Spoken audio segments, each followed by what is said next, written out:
Hello मित्रों, कैसे हैं आप सब। आप सबका आरके इंस्टीट्यूट में स्वागत है। पिछली वीडियो में हम बात की थी यूज ऑफ हैज हैव, और आज की वीडियो में हम बात करेंगे यूज ऑफ हैड। उसमें आपको बताया गया कि जब यूज ऑफ हैज हैव में, यानी कि पिछले वीडियो में आपको बताया गया कि जब हिंदी के वाक्य के अंत में है, हैं, हो आदि शब्द आए और बीच में के पास शब्द आता है, तब मुख्य क्रिया के रूप में हैज हैव का प्रयोग करते हैं। और इसमें आपको बताया जाएगा यूज ऑफ हैड। ठीक है, यूज ऑफ हैड। तो चलिए वीडियो को स्टार्ट करते हैं। Use of had. Introduction, INTRODUCTION। हम कहते हैं कि किसी भी यूज को जानने के लिए उसके पहचान को जानना जरूरी है। तो जब वाक्य के अंत में था, थी, थे, आए और बीच में के पास, ठीक है, के पास शब्द आता है,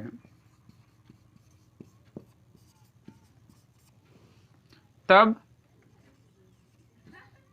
दोनों वचन के साथ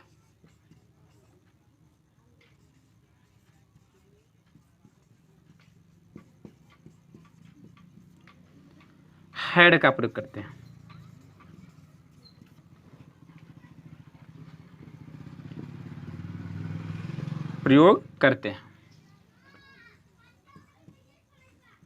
ठीक है, ऐसे समझिए।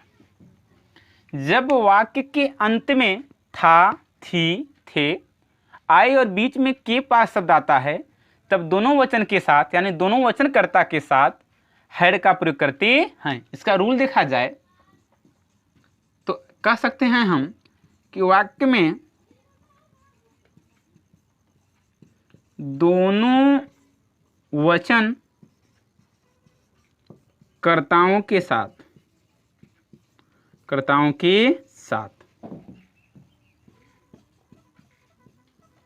हैड का प्रयोग किया जाता है।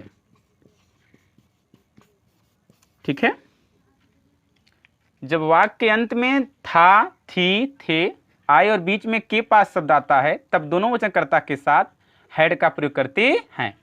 वाक्य में दोनों वचनकर्ताओं के साथ हैड का प्रयोग किया जाता है, इसका नियम भी है। इसका पैटर्न देखिए। ठीक है, इसका पैटर्न देखिए। सबसे पहले इसमें हो जाएगा सब्जेक्ट, उसके बाद हो जाएगा आपका मेन वर्ब हैड,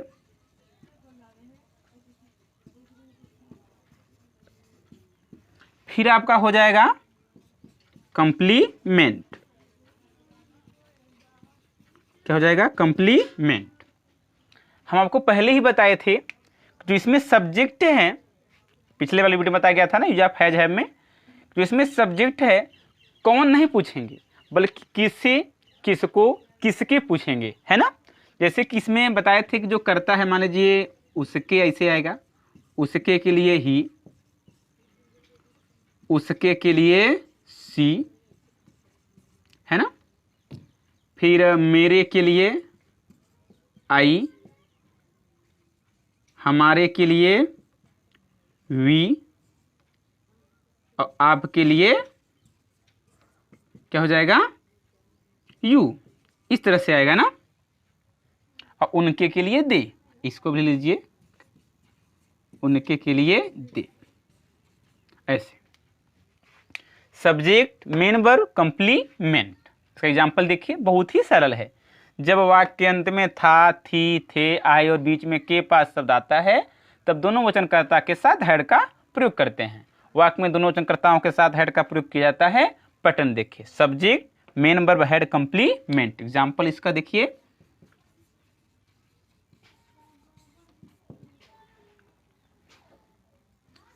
राम के पास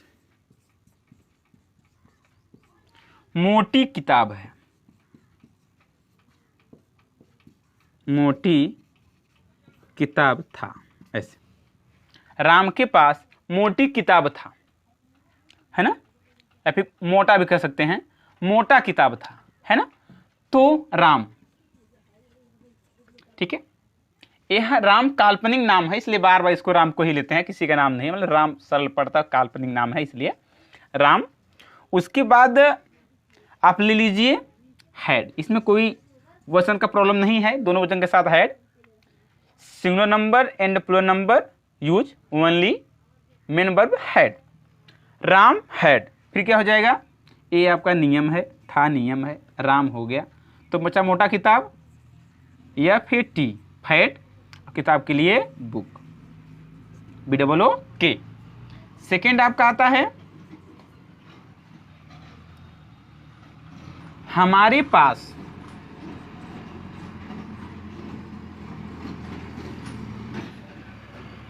हमारे पास एक कार था, देखिए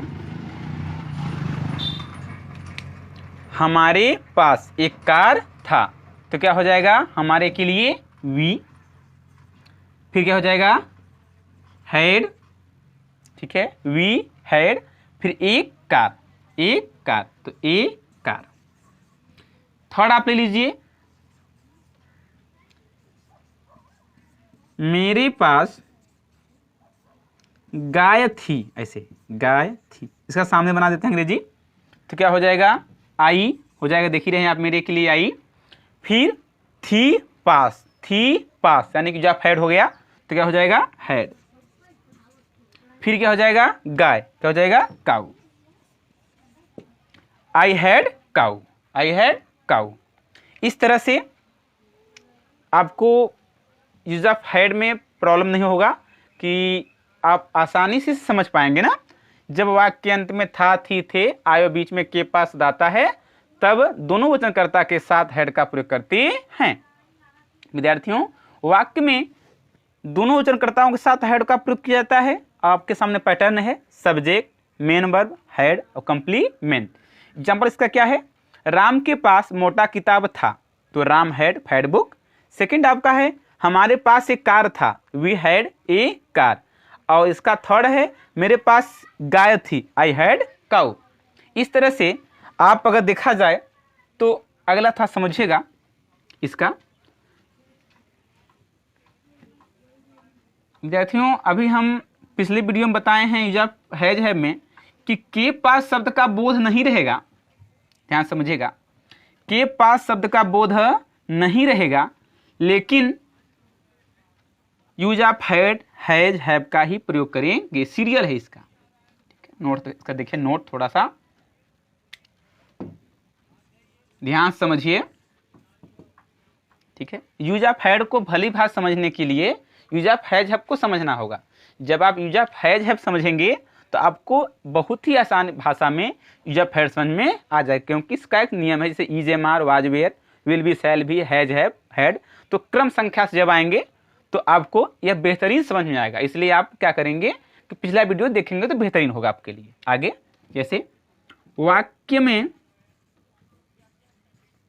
कभी कभी, वाक्य में कभी कभी के पास शब्द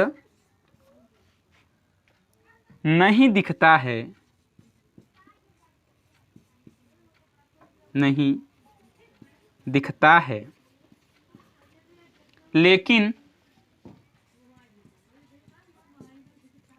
वाक्य में बोध होता है, वाक्य में बोध होता है, मतलब पता चलता है। बोध होने का मतलब क्या होता है विद्यार्थियों, पता चलता है, बोध होता है। अब देखिए, पिछला वाला वीडियो आपको समझ में आ ही रहा होगा, ये भी समझ में आ ही रहा है ना स्ट्रक्चर, इसका कॉन्सेप्ट। वाक्य में कभी कभी के पास शब्द नहीं दिखता, यानी कि वाक्य में की हिंदी में के पास शब्द नहीं रहेगा, लेकिन वाक्य में बोध होगा, यानी कि उसका जो पहचान है न दिखने पर भी उसका भाव प्रकट होगा। एग्जाम्पल देखिए,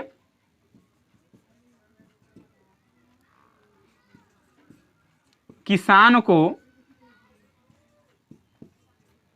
2 पुत्र थे, ऐसे 2 पुत्र थे। अब देखिए, किसान को 2 पुत्र थे, है ना। तो अब फार्मर, किसान क्या लगेंगे, फार्मर।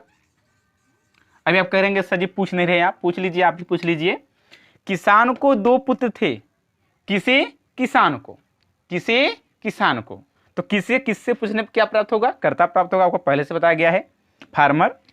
फिर क्या हो जाएगा, हैड। इसमें सोचने समझने की जरूरत नहीं है।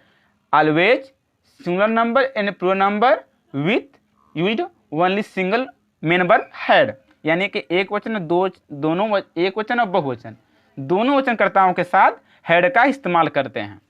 Farmer had. अब 2 के लिए 2, पुत्र के लिए सन, है ना। इसमें देखिए के पास नहीं दिख रहा है, लेकिन के पास का बोध हो रहा है। इसको शांति समझिए, जल्दीबाजी नहीं है। किसान को 2 पुत्र थे, यानी कि किसान के पास 2 पुत्र थे। इस तरह से भाव इसका बन रहा, जैसे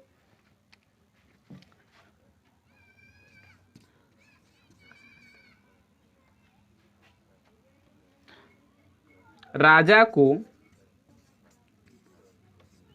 बड़ा साम्राज्य था, साम्राज्य था। अब इसे क्या कहेंगे, इसमें देखिए के पास नहीं दिख, राजा को बड़ा साम्राज्य था। जैसे जो राजा था, एक भाव हो रहा है इसमें, जो राजा था उसको बड़ा साम्राज्य था, यानी कि राजा के पास बड़ा साम्राज्य था। तो क्या करेंगे, राजा के लिए किंग, ठीक है। फिर क्या लिखेंगे, हैड। अब बड़ा साम्राज्य, तो बड़ा के लिए बिग, BIG। फिर एम्पायर, EMPIRE, एम्पायर माने क्या होता है, साम्राज्य, EMPIRE। इसका थर्ड देखिए एग्जाम्पल, जैसे राजा को 4 रानियां थी, 4 रानियां थी, ऐसे समझिए। ऐसे बहुत ही एक सुलझा हुआ एग्जाम्पल, जुड़ा हुआ एग्जाम्पल है ना। देखिए 2 पुत्रियां, बड़ा साम्राज्य, राजा को 4 रानियां थी, है ना। किसको, राजा को, यानी कि राजा के पास 4 रानियां थी। तो क्या हो जाएगा, किंग, है ना। उसके बाद क्या लिखेंगे, हैड लिखेंगे ना, क्योंकि यहाँ थी और बोध हो रहा है के पास का, किंग, हैड। अब फिर 4 रानियां, 4 के लिए 4FOUR, रानिया के लिए क्या लिखेंगे, क्वीन, QUEEN। हो गया, किंग हैड 4 क्वींस। इस तरह जैसे मान लीजिए कि I had a fan, I had a table, I had a chair, I had a cameras, I had a marker. इस तरह से वैसे मेरे पास एक मार्कर था, तो आई हैड ए मार्कर। अब अगर इसको बोलें मेरे पास एक मार्कर है, तो क्या बोलेंगे, आई हैव ए मार्कर। तो इस तरह से हम क्या करते हैं कि वर्ड को समझते हैं, है ना, प्रेजेंट में, पास्ट में और फ्यूचर में। अब इसका निगेटिव देखिए, अब इसका निगेटिव देखिए, बहुत ही सरल है, बहुत ही सरल है। क्या,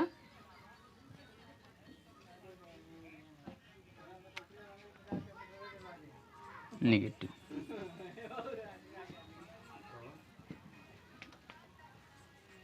जब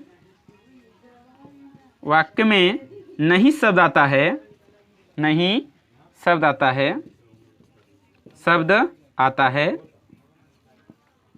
तब हैड के बाद, HD ना, हैड के बाद नॉट का प्रयोग करते हैं, NOT, नॉट का प्रयोग करते हैं,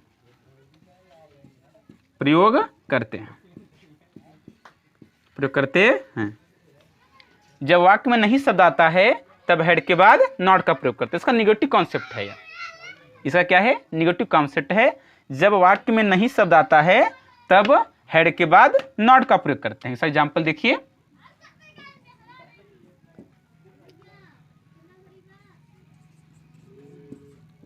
हमारे पास कार नहीं था,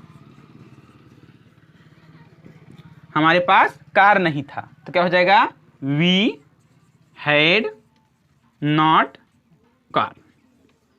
मान लीजिए दूसरा ले लीजिए, रामू के पास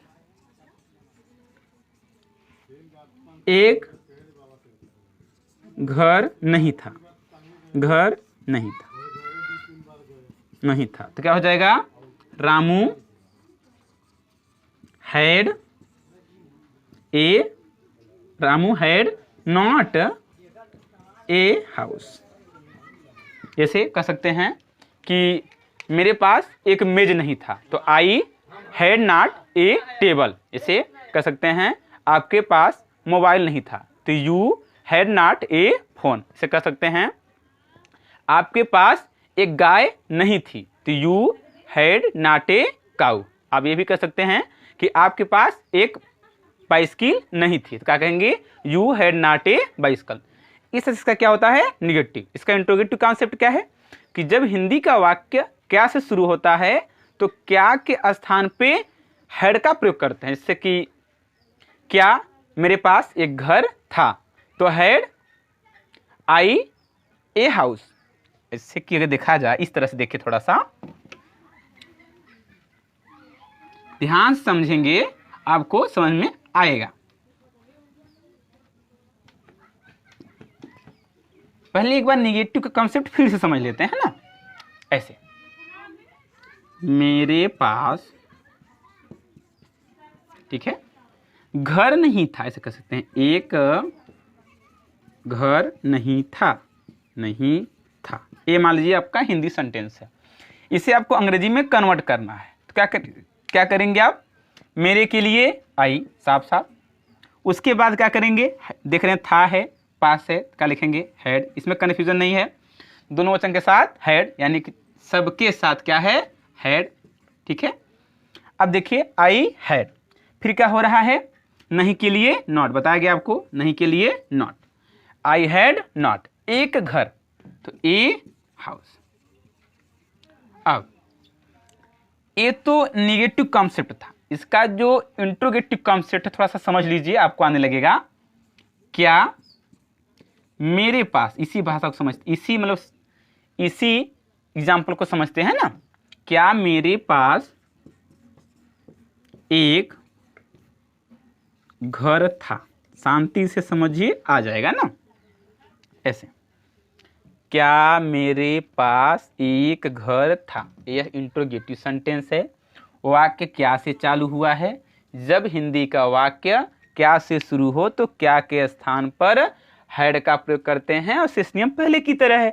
तो क्या मेरे पास एक घर था, तो क्या के स्थान क्या लिखेंगे विद्यार्थियों, हैड। क्या लिखेंगे, हैड। फिर आ गया मेरे के लिए आई, है ना, फिर एक घर, तो ए हाउस, ऐसे ना। इसे दूसरा ले लीजिए, क्या उनके पास एक फोन था, ऐसे फोन था, है ना, क्या उनके पास एक फोन था, तो क्या के स्थान में क्या लिखेंगे विद्यार्थियों, हैड लिख दीजिए। क्या लिखेंगे, हैड। फिर क्या करेंगे, उनके के लिए दे, उनके के लिए दे, फिर एक फोन, तो ए फोन और क्वेश्चन मार्क। अब इसका स्ट्रक्चर फिर से सुनिए ध्यान से। शुरू से यूज ऑफ हैड, जब हिंदी के वाक्य के अंत में था, थी, थे आए और बीच में के पास शब्द आता है, तब मुख्य क्रिया के रूप में हैड का प्रयोग करते हैं। दोनों वचनकर्ता के साथ, देखिए दोनों वचनकर्ता के साथ हैड का प्रयोग किया जाता है। जैसे छोटा सा सेंटेंस हमारा है, मेरे पास घड़ी था, तो आई, ठीक है, था पास है तो हैड, फिर घड़ी तो watch, I had a watch. फिर इसका निगेटिव समझिए, जब वाक्य में नहीं शब्द आता है तो हैड के बाद नॉट का प्रयोग करते हैं। जैसे मेरे पास एक घड़ी नहीं था, सेंटेंस क्या हो जाएगा, मेरे पास एक घड़ी नहीं था। इसे बनाएंगे तो क्या करेंगे आप, मेरे के लिए आई, पास था के लिए हैड, नहीं के लिए नॉट। फिर क्या करेंगे, एक घड़ी, तो ए वॉच, तो पूरा सेंटेंस क्या हो जाएगा, I had not a watch. फिर उसी तरह से आपका इंट्रोगेटिव क्या हो जाएगा, क्या मेरे पास एक घड़ी था, क्या मेरे पास एक घड़ी था। तो क्या के लिए क्या लिखेंगे, हैड, फिर मेरे के लिए आई, फिर क्या लिखेंगे, ए वॉच। तो had I A watch, question mark. मुझे उम्मीद है कि आपको यह समझ में आ रहा होगा। अगले वीडियो में आपको बताया जाएगा विल हैव, सेल हैव, इसका जो सिस्टम है has have, had, will have, shall have. तो अगले वीडियो में आपको बताया जाएगा विल हैव, सेल हैव। तब तक के लिए आप हमारे चैनल पे बने रहें, सब्सक्राइब करें चैनल को, और वीडियो को ज़्यादातर मात्रा में मित्रों से शेयर करें, आप भी पढ़ें, उन्हें भी पढ़ने का मौका दें। और यदि आप शुरू से हमारे यूज को समझेंगे, इजे माँ से लेते हुए दिस दैट को, तो आपको पूरी तरह से यूज का ज्ञान हो जाएगा। धन्यवाद।